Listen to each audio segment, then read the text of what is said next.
Oke, halo semua. Kembali lagi di asistensi akuntansi biaya. Jadi video ini adalah video terakhir dari series asistensi akuntansi biaya di semester ini. Jadi diharapkan kalian bisa belajar sesuatu dari video ini dan juga video-video sebelumnya. Oke, kita mulai masuk ke materi aja. Jadi minggu ini kita akan membahas topik mengenai cost of quality atau quality cost. Nah, apa sih quality cost itu? Quality cost itu adalah cost yang muncul karena barang berkualitas rendah itu bisa atau telah terjadi, bisa atau telah ada. Nah, apa aja kategorinya? Pertama ada control cost, dan kedua ada failure cost. Control cost itu adalah cost dalam melakukan control activities untuk mencegah dan mendeteksi adanya barang berkualitas rendah. Nah, failure cost itu adalah cost yang terjadi atau cost yang dikeluarkan perusahaan ketika barang yang berkualitas rendah itu muncul. Jadi aktivitas yang menghasilkan barang berkualitas rendah itu terjadi. Nah, sekarang control cost sendiri itu ada turunannya lagi. Pertama ada prevention cost dan yang kedua ada appraisal cost. Nah, prevention cost seperti namanya itu adalah cost untuk mencegah barang-barang berkualitas rendah. Jadi contohnya seperti supplier evaluation, kemudian juga quality training, quality engineering, quality audit, dan sebagainya. Yang kedua itu adalah appraisal cost. Nah, appraisal cost itu adalah cost untuk mendeteksi apakah ada barang yang berkualitas rendah. Untuk mendeteksi apakah ada barang yang tidak sesuai dengan spesifikasi yang telah ditetapkan oleh perusahaan. Nah, contohnya seperti inspeksi, itu termasuk dalam appraisal cost. Yang kedua nih, adalah failure cost. Failure cost itu seperti yang tadi sudah dijelaskan, adalah cost yang terjadi ketika barang defect ini muncul. Nah, ada dua pembagiannya. Pertama, internal failure dan external failure. Bedanya adalah untuk internal failure cost, barang defect ini berhasil ditemukan sebelum penjualan itu terjadi. Jadi barangnya belum sampai dikirimkan ke konsumen. Contohnya scrap, rework, itu kan kita lakukan, biayanya itu keluar ketika selesai produksi, jadi belum sampai terjual. Nah, external failure cost itu adalah cost yang terjadi ketika barangnya sudah berhasil kejual. Jadi contohnya seperti recall, kemudian retur, itu kan barangnya sudah sampai di tangan konsumen, tapi kemudian ada masalah dan kembali lagi ke perusahaan. Jadi, seperti itulah perbedaannya dari masing-masing kategori ini. Mungkin untuk lebih jelasnya kita akan coba latihan soal aja. Oke, ya di sini adalah soalnya, bisa dilihat. Jadi di sini ditulis bahwa di tahun 2019 dan di 2020, ABC Company itu mencatatkan, pendapatan sebesar 6 juta per tahunnya. Kemudian ABC menuliskan daftar dari quality cost yang terjadi selama 2 tahun ke belakang. Jadi ada banyak nih quality cost-nya, ada design review, recall, sampai juga return goods. Nah, di sebelahnya ada angka-angkanya untuk tahun 2019 dan tahun 2020 berapa cost yang dikeluarkan untuk setiap, jenisnya, begitu. Nah, kita asumsikan bahwa semua perubahan dalam quality cost dari tahun per tahun itu terjadi karena adanya quality improvement program. Jadi kalau ada perubahan, kenaikan dan penurunan itu karena adanya quality improvement program. Nah, sekarang pertanyaannya, problem 1, kita harus prepare quality cost report untuk setiap tahun. Jadi untuk tahun 2019 dan juga tahun 2020. Setelah kita buat reportnya, kita harus bisa interpret apa arti dari informasi yang telah kita tuliskan. Apa yang bisa informasi apa yang bisa diberikan kepada manajemen, seperti itu. Nah, pertama untuk bikin quality cost report, template-nya kurang lebih seperti ini. Pertama kita harus tuliskan header-nya, jangan lupa. Judul pertama quality cost report, kemudian ada nama perusahaannya, ABC Company, dan yang terakhir ada periodenya, untuk periode kapan report ini. Nah, di sini kita pakai periode Desember 31 Desember tahun 2019 dan 2020. Jadi disatukan report untuk tahun 2019 dan juga tahun 2020. Oke, pertama kita akan klasifikasikan cost ini semua ke dalam template yang sudah kita buat.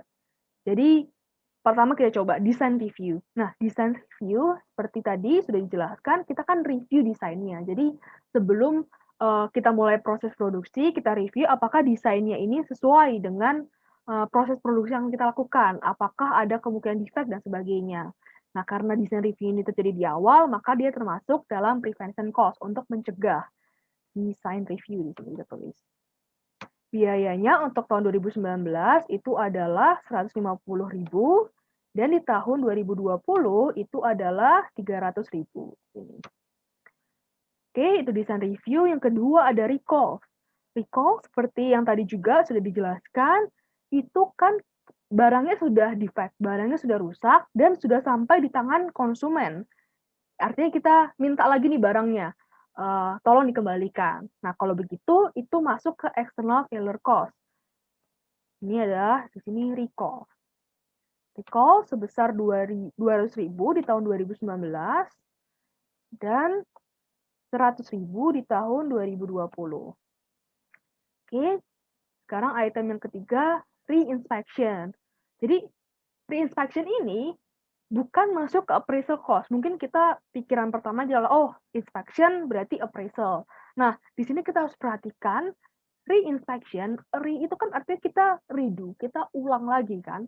Nah, artinya di inspeksi pertama, itu kita nggak berhasil untuk mendeteksi kita nggak berhasil lah intinya untuk mendeteksi adanya barang defect. Makanya kita lakukan inspeksi ulang, re-inspection. Nah, inspeksi ulang ini terjadi karena ada kesalahan tersebut kan, artinya kita udah tahu nih ada internal failure. Oleh karena itu, re-inspection masuk ke dalam internal failure cost, re-inspection.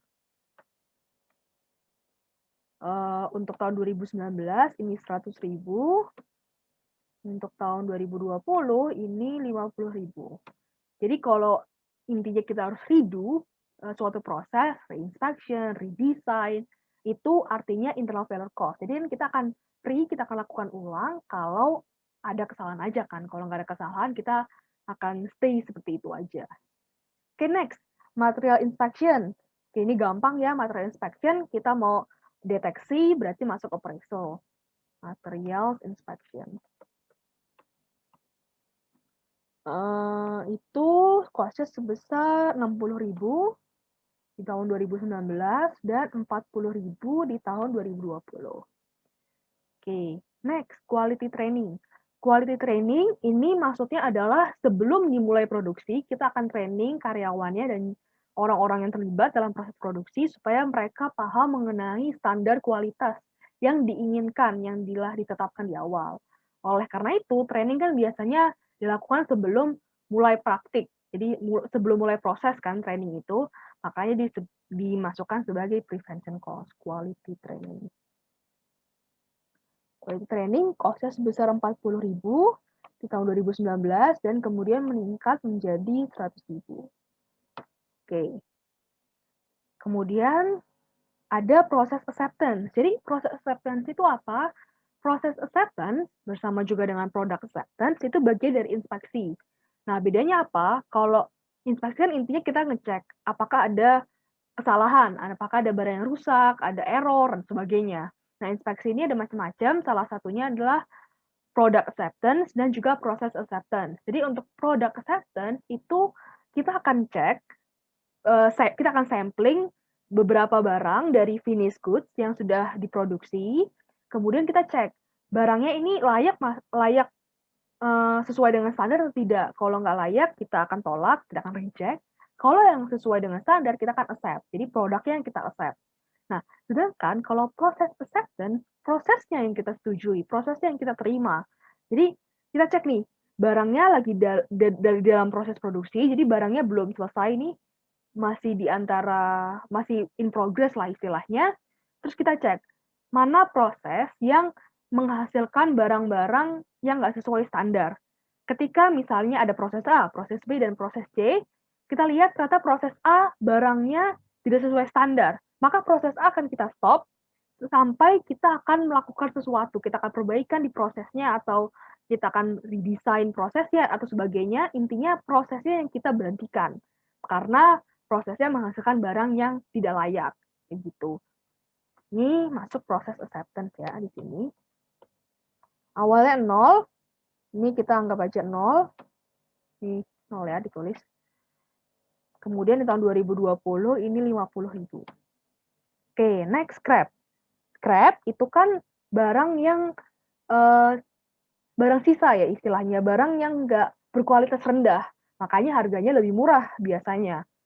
Makanya scrap ini kita klasifikasikan sebagai internal variable cost. Ini namanya scrap. Karena scrap ini kan sifatnya sudah diketahui sebelum barangnya terjual. Jadi di akhir produksi, oh ada scrap. Makanya dia internal, belum eksternal. Scrap di sini untuk tahun 2019 cost-nya 145. Kemudian untuk tahun 2020 itu 35.000. Nah, kemudian ada lost sale. Jadi penjualan yang estimasi penjualan yang hilang. Jadi yang tidak akan bisa kita dapatkan. Nah, lost sales itu kan sales kan artinya kejual barangnya. Jadi pasti dia namanya external variable cost. Lost sales itu sebesar berapa nih? Tahun 2019 300.000, kemudian di tahun 2020 200.000. Lost sales itu maksudnya apa? Jadi misalnya nih kita udah punya barang defect, udah selesai diproduksi, terus kita kira-kira kalau misalnya ini kejual atau emang udah kejual beneran. Kalau udah kejual beneran berarti actual lost sales, kalau masih dikira-kira berarti estimated lost sales. Kalau misalnya dijual, kira-kira berapa penjualan yang akan turun. Nah, penjualan turun itu alasannya macam-macam. Mungkin karena orang nggak mau bayar, karena kan nggak bisa dijual, atau mungkin karena mereka jadi nggak percaya, karena barangnya jelek, jadi nggak mau beli lagi. Intinya adalah penjualan perusahaan akan berkurang sebesar berapa. Di sini ditulis 300.000 dan 200.000 kayak gitu. Kemudian ada product inspection. Nah, product inspection kan masih inspeksi awal kan, nggak ada re-inspection-nya, berarti dia masuk appraisal. Ini product inspection. Itu biayanya tahun 2019 50.000, kemudian di tahun 2020 30.000. Terakhir, return goods. Return goods ini barang yang dikembalikan lagi. Nah, artinya kan udah sampai, barangnya rusak, udah sampai di customer, terus kita mau balikin lagi sebagai customer ke pabriknya atau ke perusahaannya untuk diperbaiki atau dapat pengembalian uang. Gitu. Berarti ini masuk ke eksternal ya, return goods. Sebenarnya recall sama return goods itu sama ya, kan di sama-sama external failure, bedanya kalau recall itu perusahaan yang reach out dulu, minta barangnya ditarik, kalau return goods itu konsumennya yang inisiatif untuk mengembalikan barangnya gitu. Return goods ini ada 155.000 tahun 2019 dan berkurang jadi 95.000 di tahun 2020. Oke, nah udah deh kita udah selesai klasifikasi. Nah selanjutnya adalah kita jumlahin dulu nih. Untuk prevention jumlahnya adalah 190 ya, 150 tambah 40. Kemudian untuk appraisal itu adalah jumlah dari semua inspection dan acceptance ini, hasilnya 110. Internal failure itu jumlah dari reinspection dan scrap. Terakhir, external failure itu jumlah dari recall, lost sales, dan juga return goods. 655 dapatnya.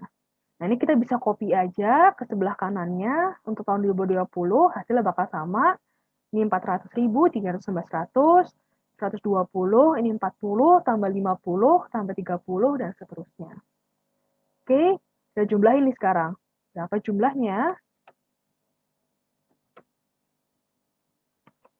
Ini ternyata jumlahnya 1.200.000, kemudian kita copy lagi untuk tahun 2020, nilainya adalah 1 juta. Jadi kita bisa cek di sini, sama kan, 2019 1,2 juta, di 2020 1 juta. Jadi sebenarnya total cost-nya bakal sama, cuman di sini kita klasifikasikan uang supaya bisa memberikan informasi lebih kepada manajemen ini. Kemudian selanjutnya, kita buat percentage of sales. Jadi percentage of sales ini berapa persentase dari setiap cost terhadap total sales perusahaan. Di sini kan udah disebutkan total sales perusahaan itu adalah 6 juta dolar per tahunnya. Jadi untuk cari persentase ya langsung aja nih. 190.000 dibagi dengan 6 juta. Oke, dapat 3,17%. Terus ini kita copy aja ke sini, appraisal dapat 1,83, kemudian ke internal failure dapat 4%, kemudian di sini 655 bagi 6 juta, dapat 10,92%. Cukup besar ya di sini, 10,92%. Nah, sekarang buat tahun 2020 sekalian kita hitung, ini 400 dibagi 6 juta, dapat 6,67, kemudian kita copy lagi 2%, buat internal failure kita copy lagi 1,42%, terakhir buat external failure 395 bagi 6 juta, berapa ya hasilnya? 6,58%. Nah, dari sini kita total nih, total quality cost terhadap total sales. Oke, totalnya tahun 2019 itu adalah 20%, di tahun 2020 itu 16,67%. Jadi total quality cost atau total cost yang berkaitan dengan barang-barang berkualitas rendah ini jumlahnya cukup besar ya, 20% di tahun 2019 dari total pendapatan, tapi berkurang lumayan lah. Jadi 16,67% di tahun 2020. Nah, dari report ini apa sih yang bisa apa yang bisa kita dapatkan, informasi apa yang bisa kita dapatkan? Nah, pertama, tadi sudah dijelaskan bahwa total quality cost persentasenya cukup besar nih 20%. Yang kedua, itu kita bisa lihat ternyata persentasenya itu berkurang. Jadi sini, dari misalnya ya dari prevention cost yang awalnya 3,17% jadi 6,67. Kemudian appraisalnya jadi 1,83 jadi 2, naik kan? Nah, sebaliknya untuk failure cost yang awalnya 4,08% buat internal jadi 1,42%. Kemudian untuk external failure cost yang awalnya 10,92 berkurang cukup signifikan jadi 6,58%. Jadi message-nya adalah pertama, karena dia persentase cukup besar, ini artinya perusahaan masih punya ruang, masih punya celah untuk melakukan perbaikan dalam kualitasnya, dalam maintaining kualitasnya. Yang kedua, kita bisa lihat ternyata perusahaan ini menginvestasikan lebih banyak dana ke dalam control cost ketimbang failure cost. Nah, di sini lebih bagus kalau misalnya control cost-nya itu lebih besar ketimbang failure cost-nya. Kenapa? Kalau control cost ini kan cost-nya untuk mencegah atau mendeteksi. Jadi semacam apa ya? Langkah preventif sebelum barang ini muncul, sebelum barang ini apa namanya? Selesai diproduksi atau terkirim. Karena ketika barang selesai diproduksi, artinya cost yang telah dikeluarkan itu jadi mubazir karena toh barangnya berkualitas rendah dan tidak bisa dijual dengan harga normal. Itu yang pertama. Yang kedua, kalau misalnya kita jual konsumen dalam keadaan rusak, itu banyak resiko lain selain masalah low sell di biaya ya, di monetary value, itu ada masalah reputasi, nama baik, dan juga brand, kepercayaan konsumen, dan sebagainya. Jadi, lebih baik perusahaan spend lebih banyak uang ke dalam control cost ketimbang di seller cost, begitu. Itu adalah nomor 1 ya. Sekarang kita ke nomor 2. Nomor 2, problem 2, kita harus menghitung relatif distribution, jadi distribusi relatif, dari quality cost terhadap by kategori. Jadi maksudnya ini kita cari persentase dari setiap total cost, setiap jenis cost maksudnya, terhadap total cost. Jadi misalnya prevention ini berapa persen dari total cost, appraisal berapa persen dari total cost, dan seterusnya. Caranya ya sebenarnya cuman kita bagi aja. Jadi prevention ini misalnya, itu kan totalnya di tahun 2019 adalah 190.000. Kita bagi dengan 1,2 juta. Kemudian untuk appraisal itu kan 110.000 kita bagi dengan 1,2 juta. Dapat 9%. Terusin dulu. Untuk apa namanya? Internal failure itu 2,45 bagi dengan 1,2 juta. Kemudian terakhir eksternal 655 dibagi 1,2 juta. Nah, totalnya berapa nih? Untuk control cost totalnya adalah 25%. Berarti di sini harusnya sisanya ya 20 tambah 55, 75%. Kalau di total ini harus hasilnya 100% ya. Sekarang tahun 2020 caranya sama. Ini mana ya? 400.000 dibagi dengan 1 juta. Kemudian 120 dibagi dengan 1 juta. Untuk internal itu adalah 85 bagi 1 juta. Terakhir 395 eksternal dibagi dengan 1 juta. Ini berapa nih? Total control cost-nya adalah 52%. Yang di sini 49 harusnya. Yang 48, mungkin karena pembulatan ya. Nah, kita lihat nih, apa sih message-nya dari perhitungan yang kita lakukan ini? Jadi pertama, kita lihat nih, awalnya control cost di tahun 2019 itu jauh lebih kecil ketimbang failure cost-nya. Persentasenya agak nggak imbang ya, awalnya control cost 25%, failure cost-nya 75%. Tapi kemudian di tahun berikutnya, di tahun 2020, control cost-nya meningkat jadi 52%. Failure cost-nya berkurang jadi 48%. Nah, di sini artinya perusahaan melakukan improvement lah. Perusahaan berinvestasi lebih banyak kepada control cost dan mengurangi porsi dari failure cost. Jadi kalau untuk control cost ini kita bisa investasikan di dananya, kita bisa atur berapa dana yang kita akan sisihkan untuk training, untuk inspeksi dan sebagainya. Sedangkan failure cost itu kan cost-nya udah terjadi ya, barangnya udah rusak, udah ada, artinya kita itu inevitable, kita nggak bisa menghindari. Ya udah, cost itu akan kita keluarkan. Makanya sebisa mungkin kita investasi di control cost-nya supaya failure cost jadi bisa berkurang. Dan kalau misalnya failure cost berkurang, artinya kan barang yang berkualitas rendahnya juga berkurang. Dan kita bisa katakan bahwa kualitas barang yang dihasilkan perusahaan secara keseluruhan ini meningkat dan membaik. Dampaknya bisa macam-macam ke faktor kualitatif tadi, brand perusahaan membaik, reputasinya juga meningkat, kepercayaan masyarakat juga bertambah, dan sebagainya. Oke, jadi itu aja untuk asistensi akuntansi biaya, materi quality cost. Kalau misalnya ada pertanyaan atau lainnya bisa ditanyakan ke asdos masing-masing.